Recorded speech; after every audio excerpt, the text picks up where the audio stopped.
So go to JD page 1. So Richard and Sal did a gig over the weekend, which is they went to like a private party where it was just Q&A. Richard and Sal bash. They stand on stage and people ask questions. So what page? JD page. Which one? So we put it under John. No, we put it under John Wall pitch because I didn't want them to see it. It's the second one down in the first column. John Wall pitch. Second one down, first column, yellow. Right. So let me just tell you, because there's a lot to hear. What Sal says is, hey, we're working on some premises for when the show's over. We're going to do a CD of phony phone calls, for after Howard retires. And my thing is like, why don't you use those premises now? Yeah. What are you saving them for? What did Fred just say? 10 seconds. Oh, for a commercial? You got it! What is this, commercial? Yes. So Jason has told me that he's heard this whole idea about the CD for after you retire, but Jason said the analogy would be like, Howard, I'm booking guests on the show, but I've got some good guests I'm going to book after you retire. Well, I'm all in for having a plan. I get it. You should have a plan for when you're done. But it shouldn't be for what you're supposed to be doing now. Right. Like if you said afterwards, I'm gonna, we're working on a premise for a TV show. I'm saving my best material for after Howard goes off the air. Right. Well, who knows if maybe it's not their best material. Whatever. It's like being a baseball player and say, you know what, I'm only going to hit triples. I'm saving my home runs for my next team. Well, that's right. Well, Richard and Sal, they usually do a comedy tour, but this weekend they did a thing where they go on stage and answer questions. Oh, really? Yeah. Can you imagine? But I was listening to some of the tape. Why would they do that? I don't know. I guess it's easier than having to go up and make people laugh. You just answer their questions. Okay. And they get paid for it. I thought they wanted to do the comedy thing. I don't know. Maybe the comedy thing isn't going that well. But it was weird that they were asking questions, and Sal, you know how Sal talks too much? Yeah. Listen to this. What is it? Is that me doing that noise? Who's doing it? I think it was you because you just grabbed your microphone. This is Sal on stage saying something very strange, I think. That's what we'll be doing when Howard retires. I guess the question is, what were you guys going to be doing when Howard retires? I have to agree with Richard on that one. No, I mean, who knows? I mean, Sal and I we're going to start a tour up in January and hopefully, continue to do shows. We're lovers and friends, and we will always be together. One of our biggest requests is, will you release a personal prank call CD? I'll tell you what, Richard and I are personally working on premises for original prank calls after the Howard Stern show. An original prank call CD. So if you listen to Sal's answer, he's saying, here's what we're doing. Because he's definitely the...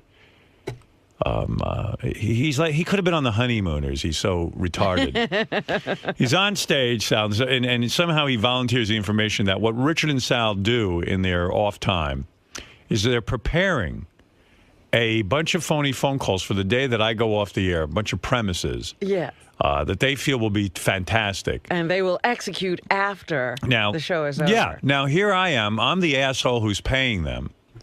I'm listening to this, and I go, well, that's like if I went to Sirius, if I went to management, and I said, guys, you're not going to believe what I'm doing in my off time. I'm preparing radio material that is so brilliant for the day when I leave here that will blow everyone away. Now, I would imagine my boss would say to me, well, can't you prepare some material here? Yeah, why are you preparing material for 5 years from now? Yeah, we're paying you for your ideas, but you're preparing material.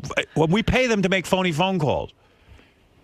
And just last week, I rejected about 3 of those phone calls. I think I'm getting the stuff that's not going to appear in 5 years. Are you sure? I don't know. Maybe what you reject is what they're putting in that pile. And then why would you be so dumb as to go in a public forum and announce that you're doing this? When I'm the idiot who's paying you. That's all I can hope is that the rejected material is what's going into the pile. I guess I'm an asshole. It's basically what, yeah. But am I an asshole, Sal? Is that why you kind of crazy? Is that why you feel so confident that you could say that and just piss all over me? Am I that desperate for you? No, not one bit. And I did. On what level does that answer make any sense to the guy who's paying you to make phony phone calls?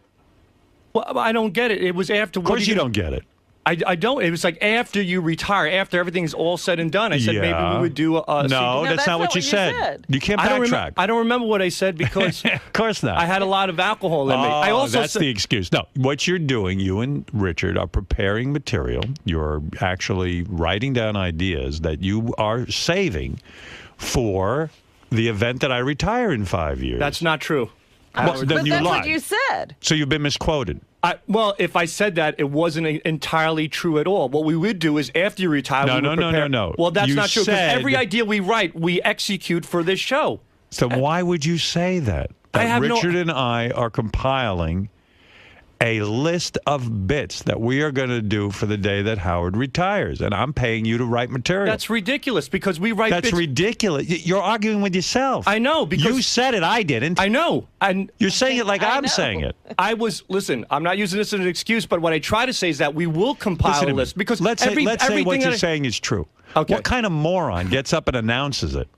Me. This is one of the dumbest fucking things I ever heard a guy say on stage. That's like if Robin and I were conspiring in the back room and we said, listen, in 4.5 years we're leaving Sirius. Right. Let's start a list of really good radio ideas. Yes. And then I got up and announced it to my boss. Well, that's proof that I definitely made a mistake because that's You're idiotic. a moron. Yes, I am a moron. In that Are case, you an idiot or a moron or both?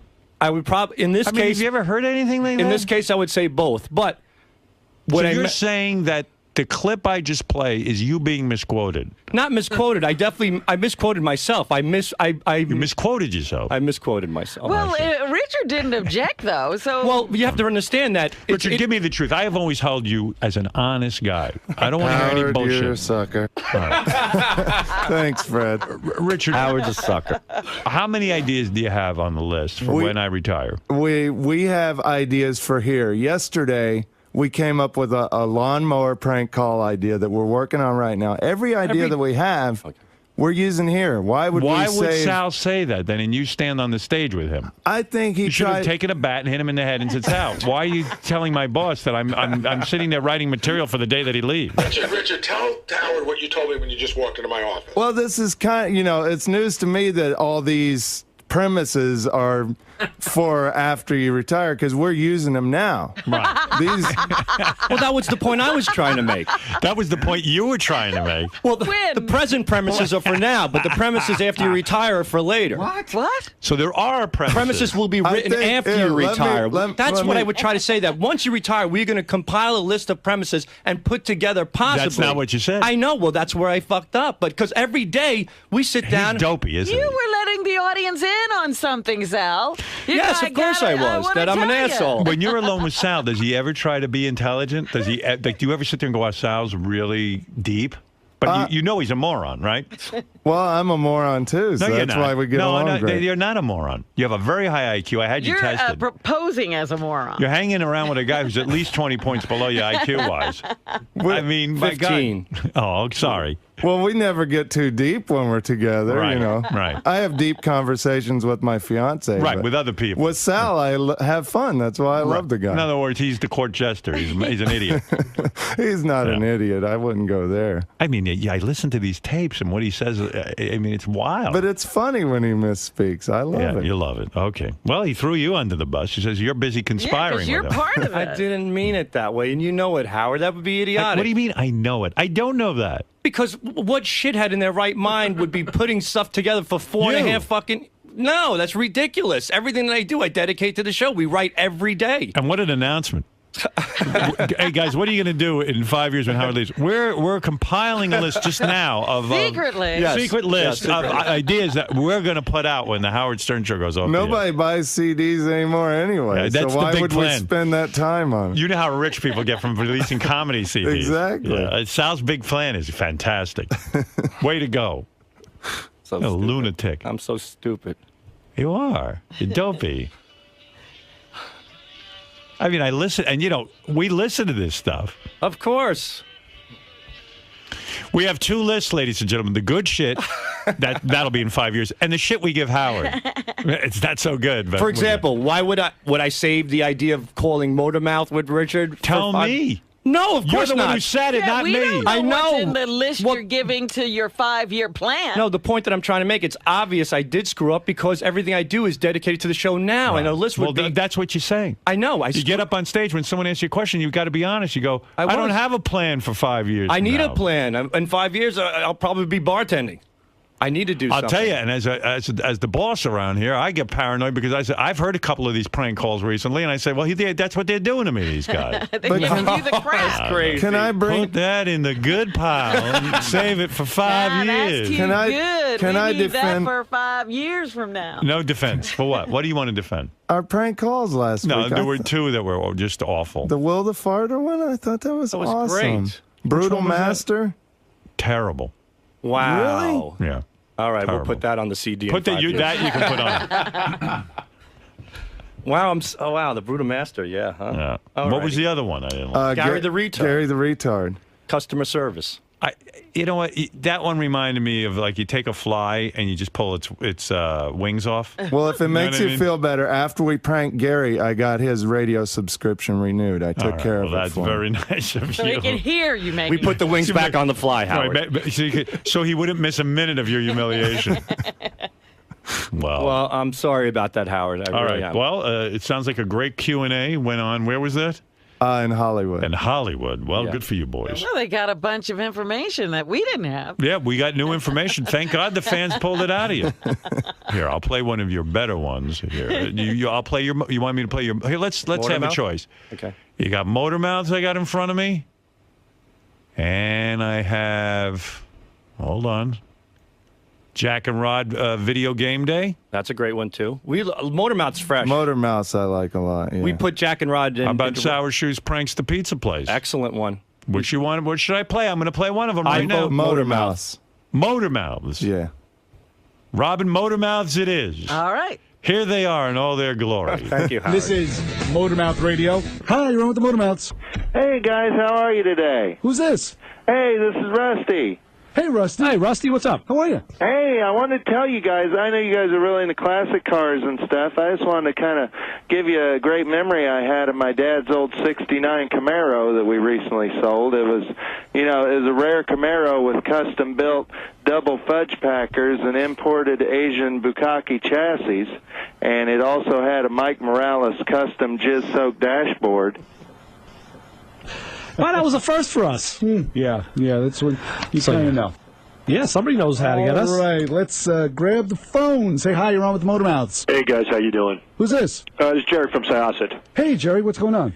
Nothing much. First of all, I'm here, and my son's home from school today because he's sick, and unfortunately, that foul language is coming through. And hopefully, you can find who that moron was that just pranked you guys. Yeah, unfortunately, we really can't find out who it is. We can just hang up. Yeah. Well, all right. I had to explain it to him because it wasn't good. It wasn't pleasant. No, I understand. That's why we get rid of those people. What's up automotively, Jerry? Anyway, maybe you guys can help me because I'm a car collector. I have a 65 Mustang. And are you guys familiar with the custom-made, the old-school Hirsch shifter knob? Absolutely, sure. Yeah, the plain white ones. Yes. Well, I was wondering where can you guys possibly help me get a new one? Because I had this fat chick in the car. She sat on it and it got stuck in her twat. All righty. Get out of here. Yes. Let's try the phones. Hi, you're on with the Motormouths. Hey, what's up, guys? How you doing today? Who's this? Hey, this is Rich. I'm a big fan of the show. Listen every Thursday. I really appreciate what you guys do. Hey, thanks, Rich. Yeah, thank you. I'm actually sitting out in my 73 Chevy or Ford LTD. Nice. Rich, where are you from? You local? Yeah, I'm from Hicksville. Oh, cool. Yeah. I'm actually sitting out in my car in the driveway, jerking off. I love you. I get real turned on by the show. All righty. Thanks, Rich. Yeah. So anyway, and I was actually getting excited that we had a new listener. Yeah. Yes. You're getting, yeah, whatever. Well, you don't know. That's the problem. You don't know. I'm talking about the phone light that's flashing. That could actually be a legitimate call. All right, let's go to the phones. Hi, you're on with the Motormouths. Hey, it's Frank from Brentwood. How you guys doing? Okay, Frank. Let's try the phones again. Hi, you're on with the Motormouths. I drive an 07 Denali. Oh, okay. And who's this? Yeah, so what do you know about cars? Not much. Well, who's this? What do you want to ask me? Who are we talking to? Ernie Irvin. Ernie Irvin. Ernie Irvin. Oh, okay. Yeah, ask me a question. Ask you a question. Why do we want to ask you a question, Ernie? You called us. What's the question you're going to ask? Well, what's wrong with your car? That's why I got the audio show and you don't. Okay. Yeah, okay. And you got knowledge. Yeah, you got all the knowledge in the world. Well, no, that we don't have. That's absolutely not true. Yeah, good. Okay, so what about the Camaro? Okay, what about it? That's the question. What about the Camaro? That's what we asked. Yeah, okay. That's a Chrysler product, pal, not a GM product. The Camaro? It's a piece of shit. Go look at the Dodge Challenger. Yeah. Oh, well, I was confused. I was definitely confused. All right, let's try this again. Okay. Go higher on with the motor mounts. Hey guys, it's John Hine from Hempstead. How you doing? Hiya, John. Hey, let me ask you something. What car has the best trunk to hide a schoolboy who's bleeding from his ass? So. Oh, man. Yeah, that crap, that's really nasty. Oh, let's try this. Higher on with the motor mounts. This ain't Hot Rod Magazine, pal. So anyway, I don't know. All righty, let's try this. Higher on with the motor mounts. I said the Camaro's a piece of shit. That's what I said. You know, we can't win. We are just doing No, that's this. amazing. Well, it looks like it, Ray. Wow. Oh, that was an interesting show, wasn't Yes, it was. Yeah, See, great. Do these guys get any other calls, or is it just you guys? No, It was that just us. blinking light. Wow. They get like once in a while they'll get a call, and if it's a legitimate one, they'll leave him on for 45 minutes. Wow. Like, they won't take a chance with any other calls. They'll just, and then we have to wait for that call to be And done. what a show. I mean, they're talking about cars. And you know what's funny? You hit into something, too, because people call up and they start bragging about what car they have. Like, they built it. No, they just bought it. Yeah, I got a Camaro. Appreciation for somebody else's work. I'm sitting here in my driveway in my Camaro. And it's like, well, yeah, look how proud I am of something I had nothing to do with other than I bought the stupid thing. Didn't a comedian do a joke about that people like remodel their cars? They think they can do it better than the manufacturer does. Yeah, that was the height of arrogance. Yeah. Yeah, I know. Was it Colin Quinn? Somebody say, Yeah. I can't remember. It's funny though. Yeah. I'm talking about, like, do they really think they know better than, a major car company? That's been around for 100 years. Yeah. He was talking about those rap stars who, trick up their cars. Yeah. Yeah. Trick my ride. Yeah. A car's supposed to just go forward. Yeah, it's not supposed to bounce. like a fucking rabbit. Right. You know?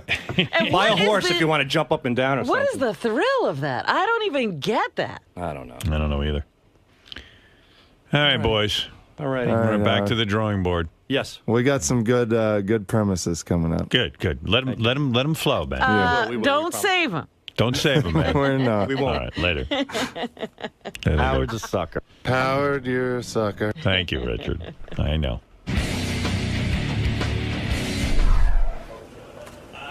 Sal. Can I call with your pants down? Pants down. Pants down, ass up. What does this do to your psyche now in your writing process? And Rich, come over here for a second, man. I drive an 07 Denali. That's right. Richard, I was just asking your sweetie here how, when Howard catches you with your pants down or in a weird situation like this, how will this affect your writing? Up. Do you feel as if now you have something to prove, that everything now is going to be called into question, that there's possibly this other list of We're proud of every call we did. We could never have a list because we love everything we do. Not Howard doesn't love everything we do, but I wouldn't know how to judge. When you do these calls for this long, how do you judge which one's going to be good or which one's going to be bad? We're proud of everything we do, so we just throw everything here on the show, and some of it Howard likes, some of it he doesn't. So there is no future bin. There's no, for 2016, there's no... No, the only bin we have is if Howard turns down a call, maybe sometimes we'll try it again with a different call and a different person. Like maybe the Will the Farter one we'll try with somebody else, but that's pretty much the only bin we have. You guys know that when Howard gets something stuck in his head, he has a hard time letting go of it. Yes. Are you afraid that this is going to keep coming up and getting rehashed and that he's lost some trust in you, so? I don't think so. I mean, it's quite apparent. I definitely screwed up my words, and I think Howard believes it. I wouldn't go out there in public and say that I'm working on something and compiling a list now for 5 years later. I meant to say that in 5 years we're going to compile a list and put together a new prank call CD, possibly. So I hope that he believes that, because if I'm compiling a list now, then I won't have a job for much longer, because my list will be for 5 years from now and I'll have no content. So you were misquoted? I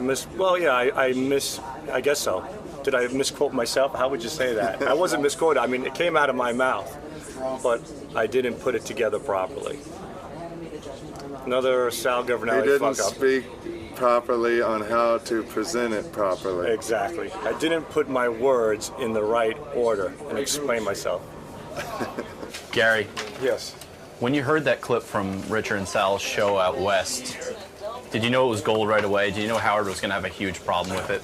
You know, I listened to it and I thought there was something to it. I wasn't positive. I played it for Jason. Jason's like, you have to play it. And then Jason just even sent me a note today saying, I can't believe you didn't know that this was gold right away. Because it was sort of, my bigger issue was it was sort of hard to hear. You know, but the content, sure. I'm the one, I brought it to Howard and I said, well, that's like me saying, I've got really great guests lined up for the show I produce after yours. Exactly, and then it was followed by classic, what you like to call is Sal's stockbroker speak. He goes into that mode. Yeah, he was just complete double speak, and he goes, I have premises for now and premises for later. He goes, I'm not holding anything back. I've got premises for now and premises for after you retire. He's fucking great. Which is exactly what holding back is. He also said he was misquoted. By himself. That's what he said. He goes, I was misquoted by himself. He's great. You love moments like this where Sal gets a little taste of his own Very medicine. shady activity there. Steve Langford is here with headlines. I was listening to Steve yesterday on the wrap-up show. Yeah. He was blasting Ann Curry, the woman who took over from Meredith Vieira on the Today Show. Blasting Ann Curry. She's such a nice woman. Is she? Well, we met her at that, we saw her at that roast. She's so demure and shy. We met her? She was on that roast of Matt Lauer, and she was, she couldn't take any of the jokes, and she didn't want to say the words that they had put in her mouth. She seemed so sweet. So you seem critical of one of your fellow journalists, Ann Curry. Where did that come from? Did you work with her in the past? No, not at all. Just as an observer. I mean, she's no Meredith Vieira. Right. And so you're basing this on what you see on TV. Absolutely. But you don't have any specific examples. Oh, I could research it, but she's not the brightest bulb on television. Okay. Right. I'll Lightweight. have to take your word for it. All right. He has a lot of opinions. You just got to drag it out of him. She doesn't give her opinions so that you can't nail her down, but Steve does. Who is the best journalist on television, in your opinion? Top three, maybe. God. I mean, who's someone you admire? I don't know. I mean, it's just names out of the, here and there. I mean, Ted Koppel was unbelievable. Okay. But not to go old school all the time. You look at this kid on CNN in the morning now, Kieran Chetry, I think her name is. She's really, really got bright and has good potential. questions. Yeah, absolutely. Who was your hero? Who inspired you? Well, to get Mike into... Wallace was. Mike Wallace was the guy that was the guy. Loved. Yeah. That's the guy that inspired you to take on journalism as a career. Not necessarily, but I mean, starting in the 70s when I saw him on 60 Minutes. How old were you then when you knew you wanted to be a journalist? Probably late teens, I guess. Late teens. Yeah, and what did you do? Did you go to school for that, or you just? Never. Well, how do you become a journalist? I just started on college radio in French, believe it or not. My first job. Right. You speak fluent French? Well, at the time, I spoke horrible French, and so it was kind of almost like a gag that I was on there. Right. And so that was your first journalism job. Yeah. Okay. Yeah. Well, any more questions, Robin, or have you learned enough? No, I've learned enough today. Yeah, me too. She's had enough of it. All right. Steve, what do you have for us from the Howard 100 newsroom? Kidney stones. And do it in French. Yes, kidney stones. What? I don't know how do you say kidney. I forgot. Go ahead. It's been a while. Kidney stones, clearly a cruel condition, as Gary Dell'Abate knows all too painfully. But the stent man had it easy compared to what Vinny Favali's going through. Oh. First, the doctor has had to thrust a camera up Favali's unfortunate urethra, which for some reason Vinny watched. Oh. Right. He wanted to see it on TV. It's crazy. Then what the doctor found was a kidney stone 1 inch in diameter. He Yikes. says. So Wednesday, Vinny will go under as his doctor blasts the colossal kidney stone with sound waves. We'll keep you posted. What is it? What they say it's diet that causes kidney stones, right? Because I remember when Ronnie had them, the doctor told him no more iced tea. Well, they do change things. Ronnie and Baba Booey are both doing different things now. I mean, so what is it? How big is that thing they stuck in his inch. Well, at the camera, I'm not sure. An inch? That's my whole cock. No, but I mean, the kidney stone is an inch. But that's my whole cock. How could I pass that? Well, he's having trouble. My wiener's I don't know an how much inch. he's got. I'm an inch. I measured it. It's an inch when it's flaccid. So, yeah, Vinny. Vin, feel better, man. Hey, Howard. Yeah. I was talking to Vinny yesterday. He was saying that I guess they had all this trouble, so his wife went with him, and she thought like he had a tumor or something. So the doctor said, "Do you want us to take a camera?" Because listen, we could just give you a local, or we could do it right now. And she's like, "No, do it now." So it was her idea. Yeah, they could have put him out completely. They just gave him a local, so it was her idea. Wow. It was her idea to have the camera up his dick? Right away, instead of waiting. He could have waited a week and gotten completely knocked out. But why do you have to wait a week? But how come? I mean, that's painful. They give you anesthesia. You go to like the hospital. Like I got knocked out 3 times.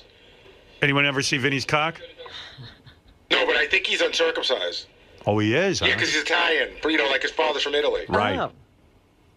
But what's going to happen now, if they can blast the stone... Think Vinny has a big cock? I've never thought I wonder.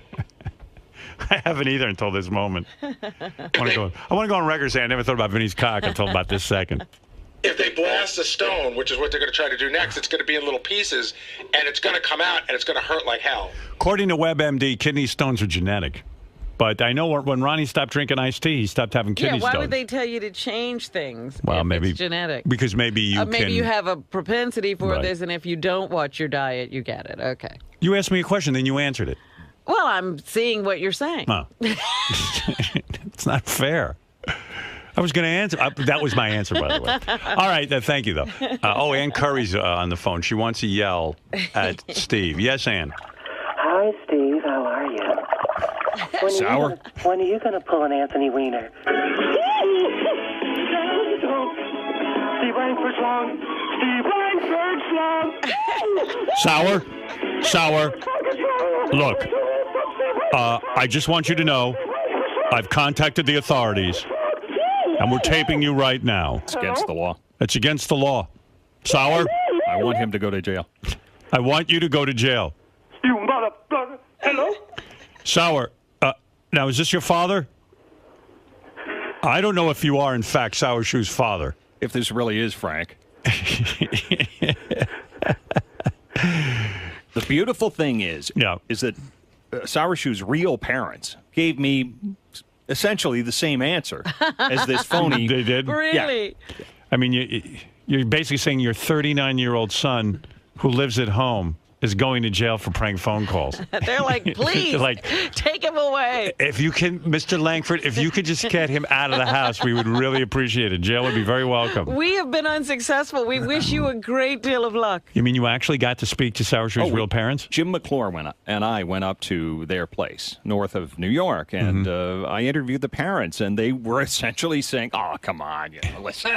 Are they fed up with him at all? No, they were very proud of him. Proud of what? We should run the piece again. They were very proud of his talent. Well, they should be. He's very talented. He is talented, but yeah. But they can't be happy that he's still living at home. They didn't express any unhappiness with that. When you interviewed them, did you hear him from his room, or does he come down, or? No, I went to his room. We did the whole thing. And was he in the room when you interviewed the parents? Yes. Probably afraid of him. Because they can't be happy about that. No parent's happy with their kid living at home at 39. What's his room like? Is it cool? It was like something out of 1973.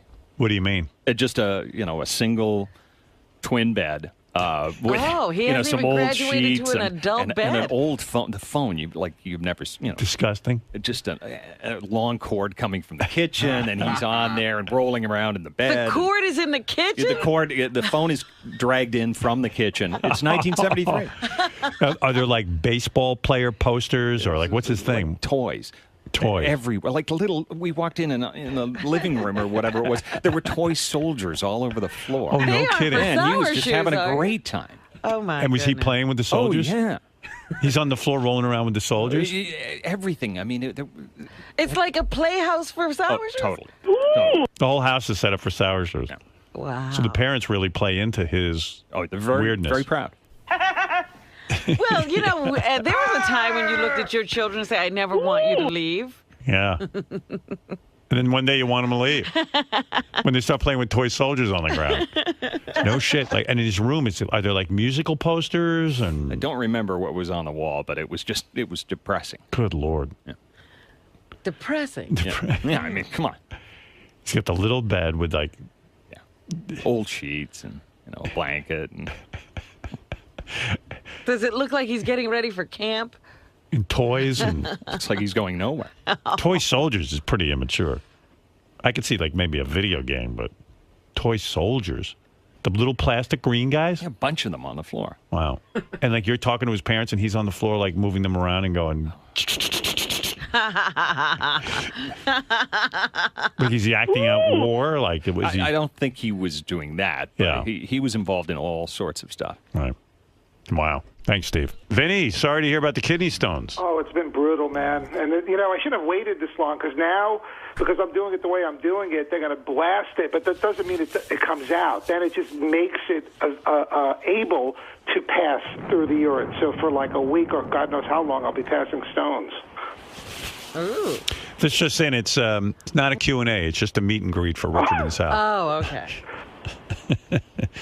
All right, Vin. Well, I wish you the best with that. I know how painful it can Thanks. I appreciate it. be. All right, brother. Okay, You have a big, thick cock? Actually, when he put the camera in there was nothing there. It had gone down to nothing. But normally, yes. Were you embarrassed that there was nothing there? Well, yeah, my wife is sitting right there. It happened so quickly because we thought it was a tumor. I don't know what it was, man. I was so sick for like 6 months. I was thrown up, and they did some x-rays, and they saw something there, and it's like, oh, God, what is that? Hopefully it's a stone, and we don't know. And the doctor said, we could put you completely under and do this procedure where we stick a camera in. Yeah, of course you and it's like do a little that. hose. I thought it was I don't know what it was, but it had a little camera at the head of it, or we could do it right here with just a quick shot. And my wife was like, before I could even say anything, she said, yes, do it now. And I'm Does like, it hurt when they put the camera in your dick? It did, because what happened is they put God. it in, it hurt while it was going in, and then it kept on pressing on the bladder. Oh, my and, like, God. It was like, I have to pee. No, I don't. I have to pee. Oh, my God.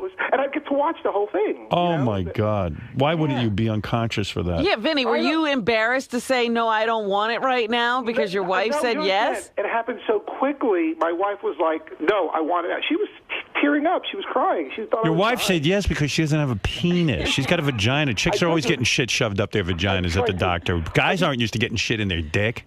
What's wrong with your wife? I didn't even think there was an option. Wow. Seriously, I mean, the thing was pretty thick that went in. Oh, vey. I know. But then I if felt, that ever happens to me, it's over. It's over. But then we got the good news that it was a stone. So, I guess it was worth great it. news. Yeah, good news. You get to pass stones. An inch.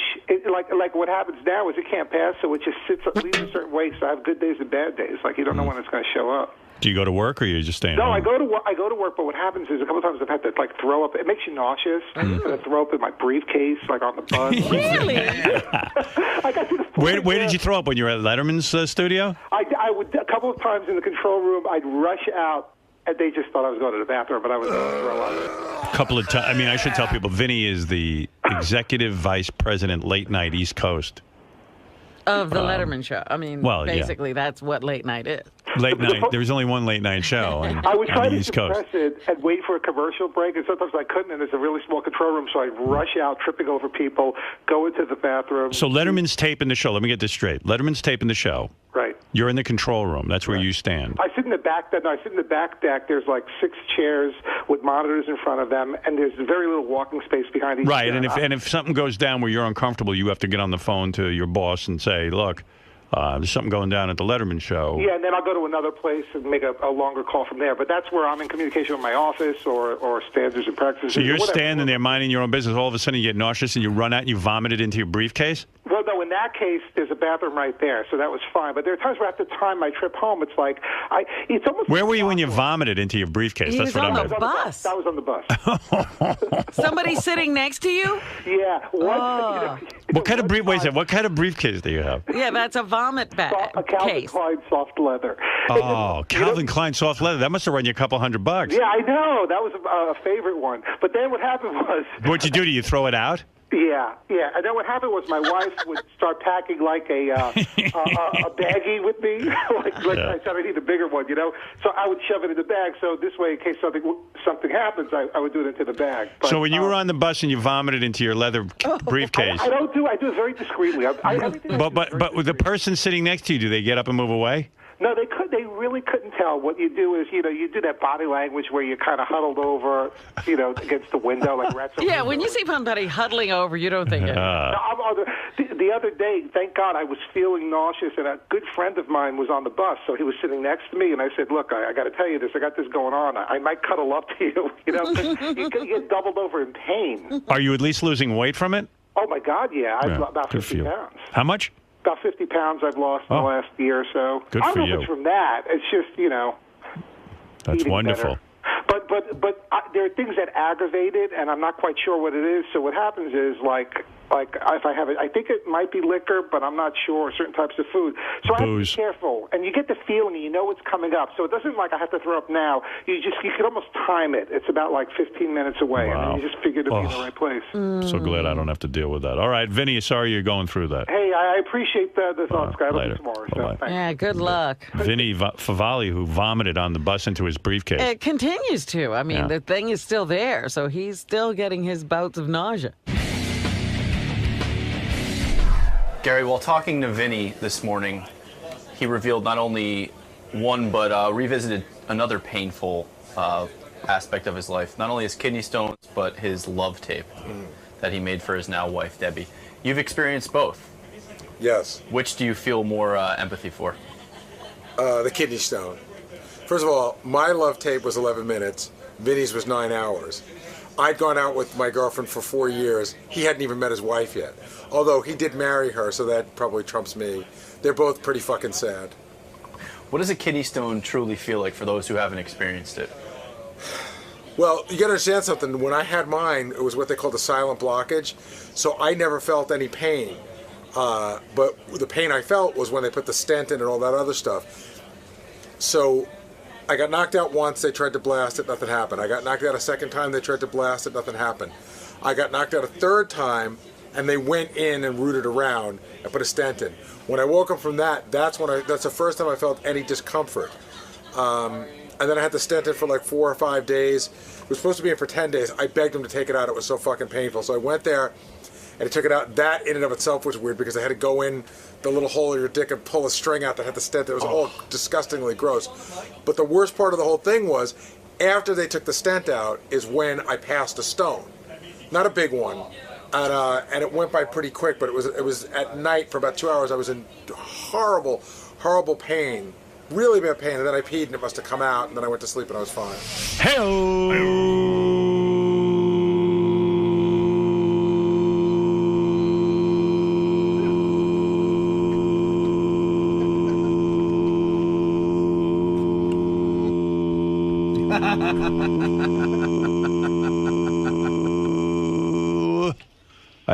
I beat you, huh? That was good. Yep. I could have kept going. I thought you were doing that thing again, but there are no big speakers to sit on anymore. Yeah. Did you get off? If only. Next break. You want to take me on again? Anybody want to challenge me? I think I can out-hey-oh anybody. Want to try, Robin? Okay, let's go. He's good. 3, 2, 1. Hey-oh!